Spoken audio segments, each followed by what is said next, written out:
I was born by the river in a little tent. Oh, and just like that river, I've been running ever since. It's been a long time coming, but I know a change gonna come. Oh, yes, it will. We are gathered together this morning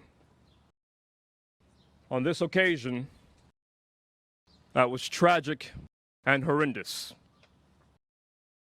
That what occurred on this very spot 124 years ago today. In times like these, we are called to unity and freedom. And, you know, we quote on the marker Joseph McCoy's aunt. And we quote her saying that as the people killed him, they will have to bury him. And you can trace Joseph McCoy's aunt to about a half century later to Mamie Till saying, "Let them see what they have done to my boy." And you can trace that to a little over a half century later to the same murders we see on TV, on cable television regularly today. Whereas the events began on April 22nd, 1897, when Richard Lacey accused Joseph McCoy, an African-American teenager who had worked for Lacey for 16 years, of sexually assaulting his daughter. McCoy was arrested without a warrant and he denied the charge.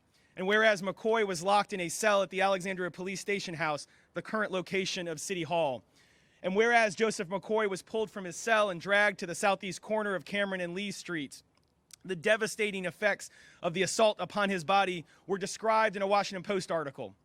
The body of McCoy was left hanging to the lamppost for 15 minutes before it was cut down. 3 bullet holes were found, 1 in the left shoulder and 2 bullets in the left thigh. The left eye was much swollen. As he was strung to the lamppost, he was struck on the head with a cobblestone. A pool of blood was at the base of his post.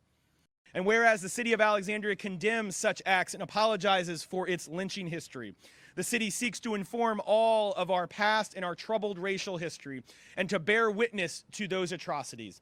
Alexandria is committed to restorative justice, so our community emerges stronger and more inclusive. Now, therefore, I, Justin M. Wilson, Mayor of the City of Alexandria, Virginia, and on behalf of the Alexandria City Council, do hereby recognize today, April 23rd, 2021, as a day for us to remember the life, spirit, and legacy exactly 124 years later of the death of Joseph McCoy in the city of Alexandria. And I call this observance to the attention of all of our citizens so that the city of Alexandria continues to always place first and foremost the rights of all humanity so that our city may be an example for all. As you heard in the remarks and in the proclamation of the mayor, the police department had a role. And that role, unfortunately, was not being able to stop it or not being willing to stop it. Clearly, in the case of Joseph McCoy, in 1897, on April 23rd at this poll,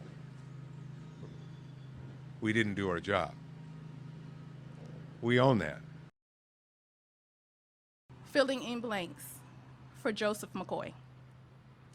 Black boy, born to Ann and Samuel as Reconstruction ended and the era of Jim Crow started, left many families brokenhearted before his life as a man officially began. A sorrowful trend amongst black families tugging on heartstrings to rejoice or weep when the black boys are birthed, a blessing and a curse on a family tree because we're not really sure if someone will kill you and write you down in history as untrue. A horrific trend in black history, another tragedy, but your history will be remembered alongside others who were lynched, shot, or hanged. But we will remember your name because your history is within my pen now. within my words now, a black writer who decided to write about you in a positive way. But today, we are left with the question, who could you have grown to be if they would not have killed you?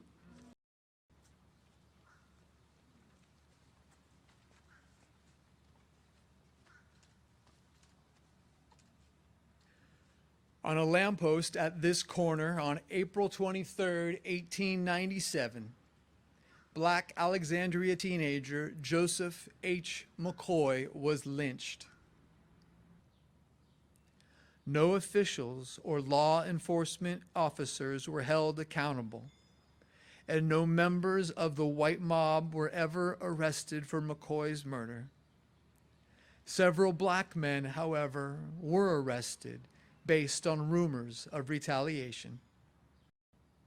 At the funeral, Reverend William Gaines of Roberts Chapel proclaimed, "I trust that the time soon will come when all people will realize the fact that the same judgment which they measure to others will be measured to them at the bar of God." It's been too hard living, but I'm not afraid to die, 'cause I know what's up there beyond the sky. It's been a long time coming, but I know a change gonna come. Oh, yes, it will. And so, my friends, Mr. McCoy did not die in vain. God still has a way of wringing out good out of evil. And history has proven time and time again that unmerited suffering is redemptive, that the innocent blood on this soil may serve as a redemptive force. Joseph McCoy's memory causes every citizen of Alexandria and in this commonwealth to transform the negative extremes of a dark past into a mighty and positive and glorious bright future. Then I go to my brother and I say, help me, please. But he winds up knocking me to my knees. And I say, help me, please. But back down on my knees. Oh, there's been sometimes I thought I couldn't last for long, but now I think I'm able to carry on. It's been a long time coming, but I know a change has come. Oh, yes, it has. It's been a long time coming, but I know a change has come. Oh, yes, it has.